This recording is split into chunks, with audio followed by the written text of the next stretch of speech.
Good evening, League. This is Roger coming to you on a Thursday night that felt in places like a slow exhale. 7 games on the slate, no Yankees anywhere on it. And I will admit, the moment I saw that, I sat a little straighter in my chair. A small mercy. Let's get into it. Out in Detroit, the Tigers buried the Twins 11 to nothing. That is the kind of beatdown that ripples through fantasy lineups.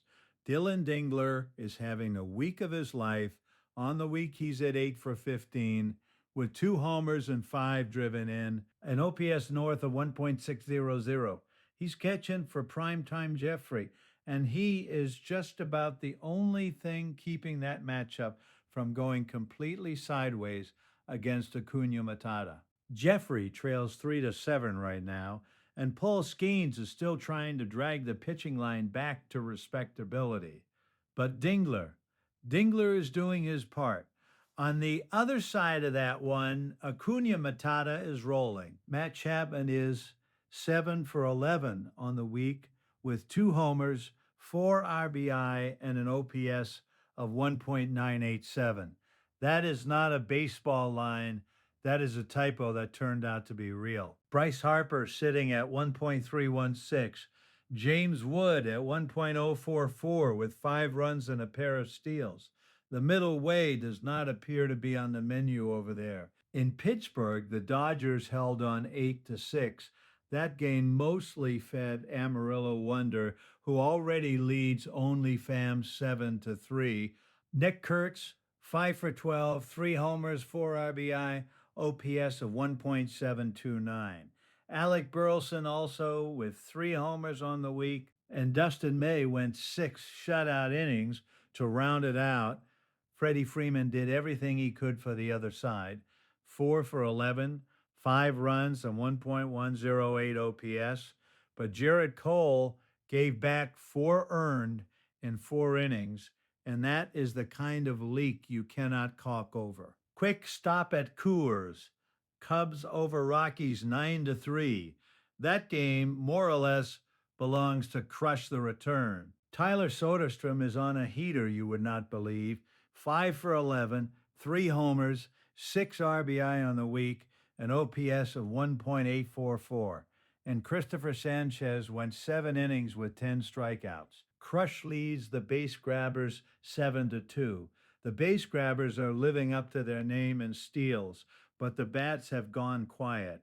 Jesus Sanchez is hitting like he's been told a secret, but it is a small sample. Over in Baltimore, the Orioles held off the Mariners 7 to 5. That game touched a lot of rosters, but the standout for the week so far is Drew Rasmussen on Pete's shitty ass team. 7 innings, 13 strikeouts, no runs, .43 whip. As Yogi Berra once said, the present moment is the only moment available to us. Rasmussen is making the most of it. Pete leads Sakaris football 5 to 2. Yandy Diaz, the bright spot for the other side at 1.227 with 4 RBI. And then there is Ace Sheira, says J.E. Pasquale currently up 9 to 1 on Starless Supper Club All-Stars. That score is not a typo either. Reed Detmers, 7 innings, 9 strikeouts, 0.14 whip. Jackson Churio, 6 for 15 with 2 homers and 4 RBI. Shohei Ohtani, the hitter, 4 for 11 with 2 homers and 5 driven in. Starla is getting a heroic week out of Matt Olson, 2 homers and an OPS of 1.841, but one bat against that wave is a long road to hoe. Last note, Boss Hogg trails tragic hardball 2 to 7. Logan Webb's 8 inning, 1 run, 7 strikeout gem last night was the dagger. Boss Hogg has Brian Wu coughing up at 12.60 ERA the same week. And there is a lesson in there about not clinging to the players who hurt you. Shea Langlers and Zach Geloff have been doing the work on the offensive side, but it is an uphill walk. A reminder, the Yankees are back in action tomorrow.